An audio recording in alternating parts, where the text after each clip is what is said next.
Merci, frère Baxter. Bonsoir, les amis. Je suis très heureux d'être ici ce soir. Et je suis désolé que nous devions rester debout. Tout le monde est dans la rue. Mon fils est venu me chercher. Il disait, « Papa, ils sont debout et dans la rue et partout. » Il disait, « Dépêche-toi, dépêche-toi. » Ainsi, ça rend les choses un peu difficiles quand vous devez vous dépêcher, n'est-ce pas? Mais ce n'est pas tant que je doive me dépêcher, mais c'est plutôt de vous voir rester debout. C'est pour cela que je suis désolé. Nous avons été très heureux d'être ici à Tallahassee. J'ai apprécié chaque moment de notre temps ici. J'espère qu'un jour, nous pourrons revenir pour être avec vous à nouveau. Car nous nous attendons vraiment à quelque chose du Seigneur qui nous donne une tente ou quelque chose afin que nous puissions y avoir des réunions. C'est plutôt difficile quand vous savez, nos gens arrivent et les endroits où nous sommes ne sont peut-être pas assez grands pour s'occuper d'eux. Nous vous remercions pour tout ce que vous avez fait. Nous vous remercions pour tous les prédicateurs, pour ce qu'ils ont fait, la coopération des pasteurs, assister aux réunions, travailler durement. Des hommes comme ça qui croient dans ces grands principes de Dieu, ceux qu'ils vous ont enseignés comme étant la vérité, Dieu est venu confirmer que c'est la vérité. Ainsi, vous devez croire cela. Ce sont des hommes de Dieu. Ainsi, j'ai confiance que chacun de vous, les frères qui avez aidé dans ces réunions, que vos propres réunions grandiront toujours tout le temps. Et pour vous, les gens d'ici, que Dieu vous bénisse richement. Il y a beaucoup de choses qui ont été accomplies dans ces réunions, et je n'ai encore rien dit jusque maintenant, j'ai simplement laissé passer ça. Mais vous allez découvrir quand je serai parti, vous les pasteurs, souvenez-vous de ça, après mon départ, vous verrez que beaucoup de choses ont été accomplies dont les gens ne savent encore rien. Mais vous allez voir que des femmes et des hommes vont venir vers vous. « Oh, mon problème d'estomac est parti, mon arthrite m'a quitté. » Maintenant, pasteur, écrivez ça et voyez si ce n'est pas vrai. Vous allez remarquer qu'ils vont dire cela. Ainsi, nous vous remercions. Mon manager vient de me dire qu'ils avaient pris une offrande d'amour pour moi. J'apprécie cela. Je n'ai pas réellement mérité une offrande d'amour, les amis. Mais je l'apprécie parce que je vais vraiment essayer de rassembler de l'argent maintenant pour aller en Afrique et à d'autres endroits. Voilà ce que je vais faire avec cela. C'est pour m'envoyer en Afrique vers des milliers et des millions de gens qui sont là, ignorants et dans les ténèbres. Je sais que ça ira au bon endroit, je vous le promets. Chaque penny sera utilisé pour la cause de Jésus-Christ. Peut-être je devrais payer quelques notes pour la nourriture ou ces choses à la maison, mes factures d'épicerie. Mais en dehors de ça, chaque cent ira directement pour les missions étrangères. Alors j'irai moi-même pour être sûr que cela aille bien là et utilisé pour cela. Que le Seigneur vous bénisse, c'est ma prière. Et je vais donner à un frère, je crois que c'est cette sœur ou quelqu'un m'avait dit aujourd'hui que c'était un groupe de la sainteté pentecôtiste. Qui est le pasteur de cette sainteté pentecôtiste? Vous êtes le pasteur? Vous savez, le frère prédicateur? Et c'est exact.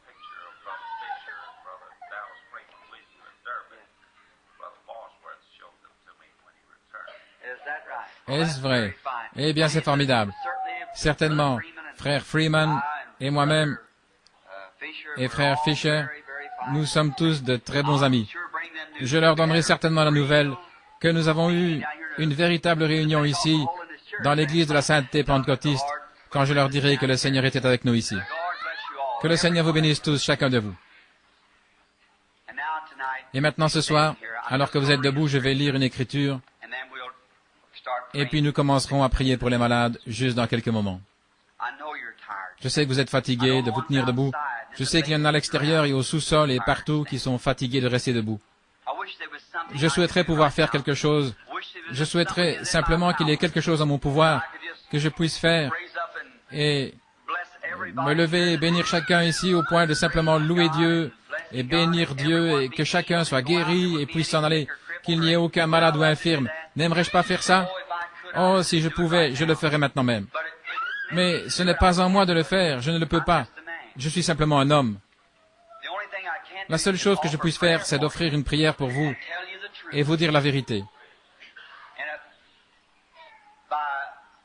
Et si, en étant dans les réunions, quand les gens viennent, c'est quelque chose que les prédicateurs ont prêché, ou votre pasteur, il y a de nombreuses années, vous avez prêché que Dieu ferait ces choses. Cela ne fait que confirmer ce que vous, les pasteurs, vous avez prêché, ce qui allait arriver. Et en faisant cela, humblement, je fais de mon mieux ce soir pour vous apporter l'Évangile de la manière dont je crois que Dieu a ordonné que je dois le prêcher. Voulez-vous le recevoir? Et alors croyez simplement exactement que c'est la vérité. Maintenant, pour vous à l'extérieur et au sous-sol, et vous qui n'êtes pas capable en ce temps-ci de voir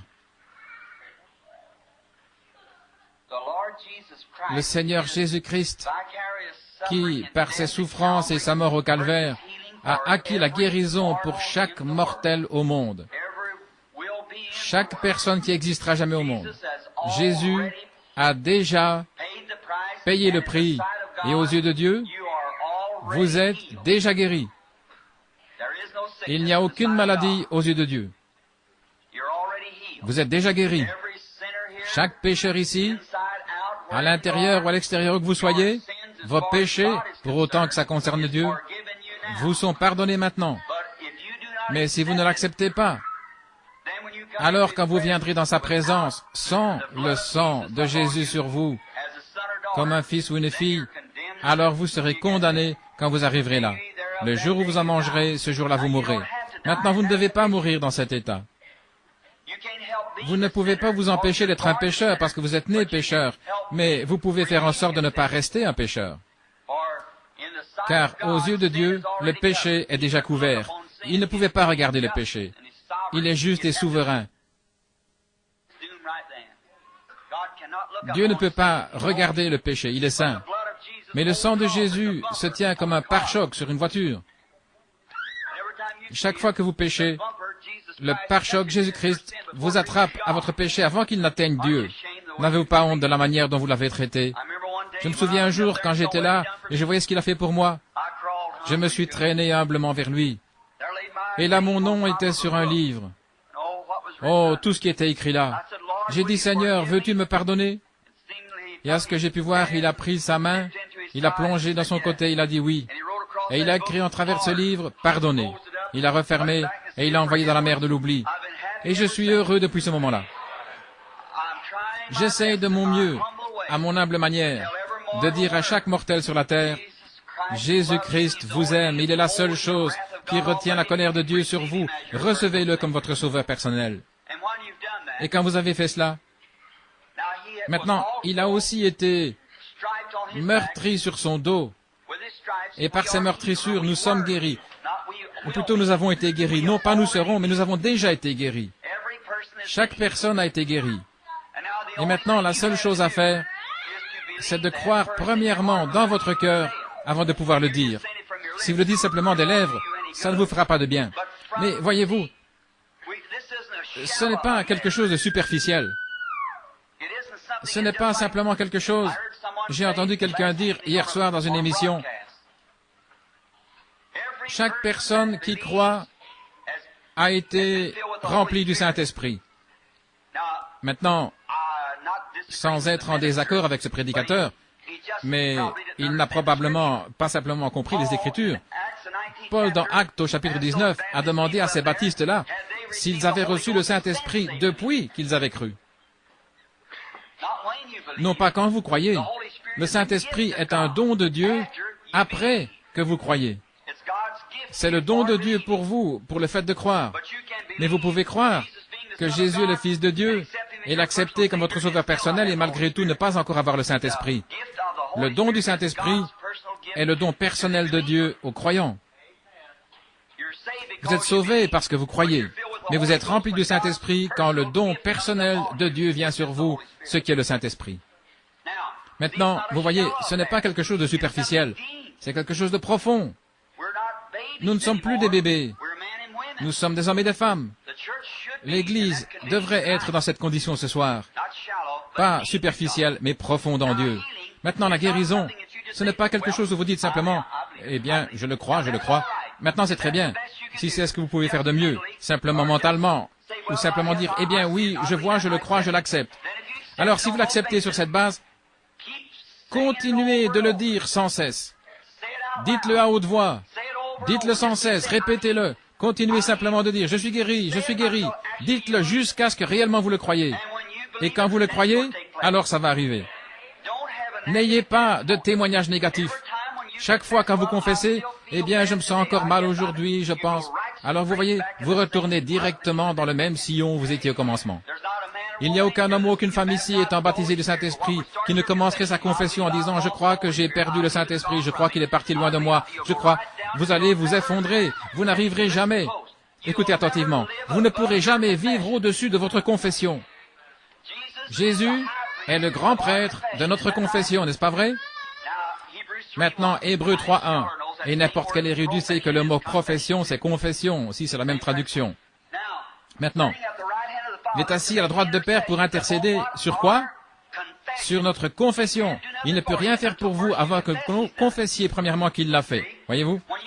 Quand vous avez accepté, maintenant, je n'ai pas été sauvé, je ne suis pas sauvé ce soir parce que je me réjouis, que je pousse des cris. Ce n'est pas ça. Je ne suis pas sauvé parce que le don de Dieu agit à travers moi. Je suis sauvé parce que j'ai rencontré les conditions que Jésus-Christ requiert de moi. Je suis sauvé selon la Bible. Voyez-vous? N'est-ce pas vrai? Et non pas parce que je sens que je suis sauvé. Satan peut vraiment vous mener par le bout du nez avec vos sensations. Mais il ne le peut pas quand c'est ainsi dit le Seigneur. Il ne peut pas agir ainsi, il ne peut pas contrecarrer cela. Ça va le vaincre. Maintenant, quand vous croyez que vous êtes sauvé, là, assis à votre place, où que vous soyez, vous l'avez accepté, vous avez commencé à le confesser, à dire aux gens que vous étiez sauvés. Eh bien, vous avez continué de dire, je suis sauvé. Les gens disaient, je ne vois pas de différence en toi, mais vous avez cru qu'il y en avait une, n'est-ce pas vrai? Et vous avez maintenu votre confession, et après un temps, cela a produit la justice. Tous vos voisins et tout le monde sait que vous êtes sauvés maintenant. Parce que vous l'avez cru, vous l'avez confessé. Eh bien, qu'est-il arrivé? Qu'est-ce qui a changé? Il est le souverain sacrificateur de votre confession, assis à la droite du Père, pour confirmer ce que vous avez confessé. Maintenant, c'est la même chose avec votre guérison. Vous l'acceptez comme votre guérisseur. Renoncez à ce que vous ressentez. Ce n'est pas par vos sensations, c'est par la foi. Vous dites que vous êtes guéri, vous croyez que vous êtes guéri, agissez comme étant guéri, vous vous associez avec ceux qui croient à la guérison, et Dieu va vous conduire directement dans un état de parfaite santé. Ça ne faillira pas. Simplement une illustration. J'essaye de faire agir la foi, voyez. Je peux voir ce que le Saint-Esprit va faire ici pour nous dans quelques minutes. Ne regardez jamais les symptômes. Madame, ne regardez pas au fait que vous êtes dans une chaise roulante ou ce jeune gars ici. Ce n'est pas plus difficile pour Dieu que de guérir un mal de dents. Ça ne fait aucune différence. Maintenant, regardez. Il est le souverain sacrificateur de votre confession. Maintenant, si quelqu'un devait vraiment avoir de mauvais symptômes, eh bien, ça devait être Jonas. Quand il est allé à Ninive, il était rétrograde. Il allait à Ninive ou à Tarsis au lieu de Ninive, sur le mauvais bateau. Il allait dans la mauvaise direction, il était rétrograde, en train de fuir Dieu, sur une mer agitée. Il lui avait lié les mains et les pieds, et l'avait jeté hors du bateau.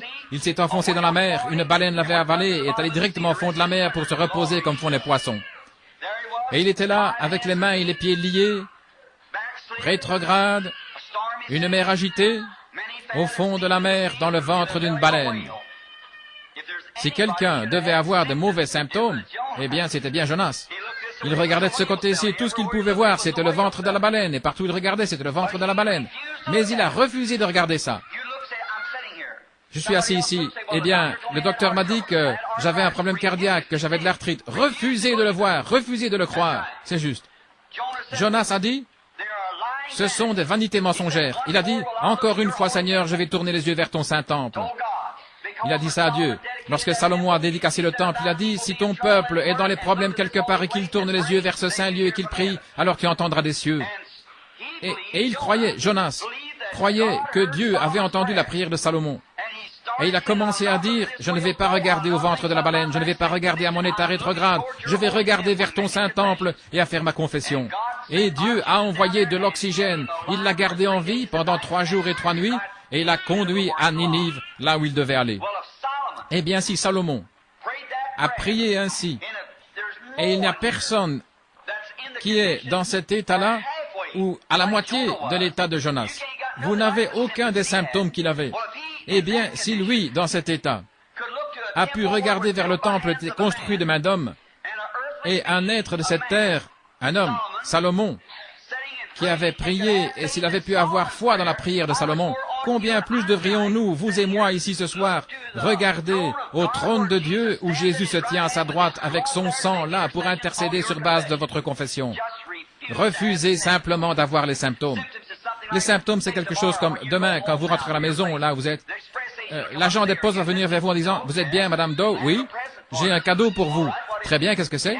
Et il vous tend un panier ou une boîte. Et vous entendez quelque chose qui bouge là-dedans dans cette boîte. Et vous regardez, c'est une boîte remplie de serpents. Des serpents à sonnette. Eh bien, vous ne voulez pas ça? Alors vous dites, je ne veux pas ça. Oh, mais c'est à vous. Quelqu'un l'a envoyé pour vous. Voici votre nom.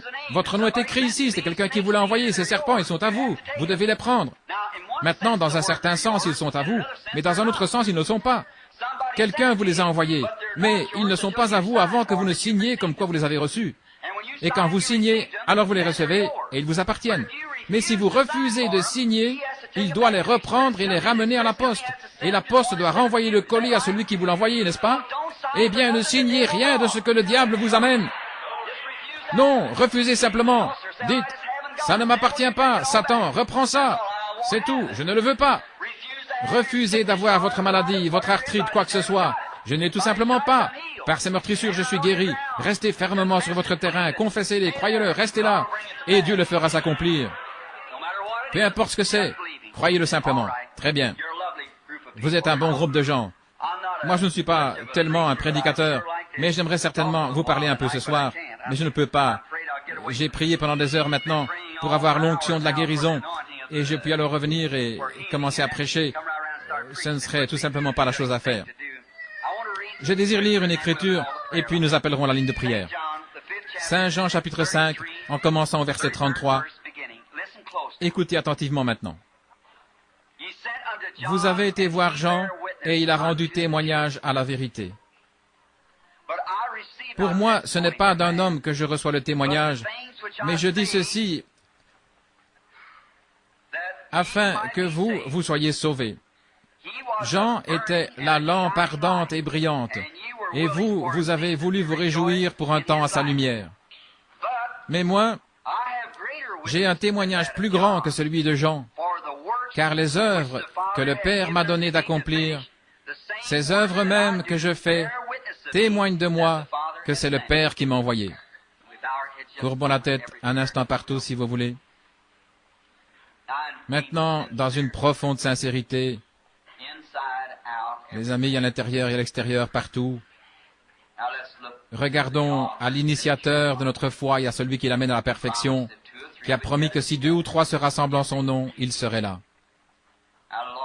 Maintenant, Seigneur, nous croyons que tu es ici même. Nous venons, Seigneur Dieu, dans le nom du Seigneur Jésus, parce que nous n'avons pas de nom ou de mérite propre pour venir près de toi. Si nous venions en notre propre nom, tu ne nous recevrais pas. Mais nous sommes tellement profondément concernés ce soir au sujet des gens malades et l'état de tes enfants, au point de venir en plaçant le nom de celui qui a promis que si nous venions en son nom, tu entendrais notre Seigneur Jésus-Christ. Tout ce que vous demanderez au Père en mon nom, je le ferai. Ainsi nous venons en son nom, en sachant que le Dieu du ciel, le grand Amoya, et il jette les regards sur cette église ce soir et dehors, à l'extérieur et au sous-sol. Ces grands yeux au rayon X de Dieu qui percent jusqu'à l'âme de l'homme. Rien n'est caché, tu connais tout, tu connais chaque personne. Pas même un moineau ne peut tomber dans la rue sans que tu ne le saches. Combien plus es-tu au courant que nous sommes en train de prier maintenant? Père, veux-tu faire cela pour nous ce soir? Si j'ai trouvé faveur à tes yeux, Seigneur, j'ai essayé de mon mieux de te servir, et tout ce que je sais, en sachant que j'ai fait beaucoup de fautes et que je mérite d'être retranché ce soir, mais c'est par ta grâce, Seigneur, si nous sommes ici. Seigneur, comme tu me l'as dit, tu m'as envoyé pour prier pour les malades. J'ai essayé d'être humble. Je ne devais pas aller à des grands endroits. Une petite église, c'est très bien pour moi. Juste simplement, là où tu désires que j'aille, j'essaierai d'aller. J'ai toujours essayé de donner l'honneur et la gloire à Jésus-Christ, notre Sauveur, essayant d'accomplir l'œuvre que je sens qu'il a commencé là-bas. Et il a promis d'être avec les gens jusqu'à la fin du monde, en lui donnant toute la louange et la gloire. Maintenant, Seigneur, abaisse ton regard vers ce groupe de gens qui sont en train d'attendre. Envoie le grand Saint-Esprit de Dieu sur eux. Et puisse, pourrait-on dire, l'ange de la guérison étendre ses grandes ailes au travers du bâtiment ce soir et éteindre toute incrédulité, et qu'il y ait une telle grande joie dans le camp après un moment, au point ils vont simplement courir sous sa bénédiction au Seigneur et attendre, et puissent les gouttes de miséricorde et de foi tomber de ses ailes sur chaque personne au point où ils vont simplement laisser tomber tout péché, toute entrave, et être libres et venir le servir et être guéris de leur maladie. Et quand nous rentrerons à nos demeures respectives ce soir, ô Dieu bénis chacun, puissions-nous dire comme ceux d'Emmaüs, nos cœurs ne brûlaient-ils pas en nous à cause de sa présence. Oh Dieu, bénis cette petite église, bénis chaque église qui coopère, et un jour, Seigneur, accorde, si c'est ta volonté, que nous puissions revenir dans cette aimable cité pour avoir un réveil à l'ancienne mode, de nombreuses semaines, et que beaucoup de choses s'accomplissent, car nous le demandons au nom de Jésus. Amen. Merci. Et maintenant, commençons ce soir. Ils ont donné de nouvelles cartes de prière à un tout nouveau groupe. Et commençons avec la lettre M. Et maintenant, nous ne pouvons pas voir trop de personnes en même temps. Combien de personnes pourraient se tenir debout ici? Très bien. OK. Les pasteurs et frères Baxter ont suggéré que nous appelions simplement 3 personnes à la fois parce que nous pouvons avoir à rester debout. Très bien, c'est simplement parfait. Nous allons commencer avec le premier. Qui a la carte M1? Où est-il? M1. La carte de prière M1. Regardez votre carte de prière. C'est une petite carte comme ceci. Et vous avez votre nom et votre adresse devant. Et de ce côté-ci, il y a une lettre. Une lettre M. Ça doit être 1. M1, M2, M3. Voyons si vous pouvez les avoir. Il y en a, je pense, qui sont peut-être à l'extérieur et d'autres à la réunion de l'après-midi. Il y a peut-être des personnes au sous-sol. Où que vous soyez, si vous avez la carte de prière commençant par la lettre M, soyez prêts maintenant à être appelés. Nous avons M1, M2, M3.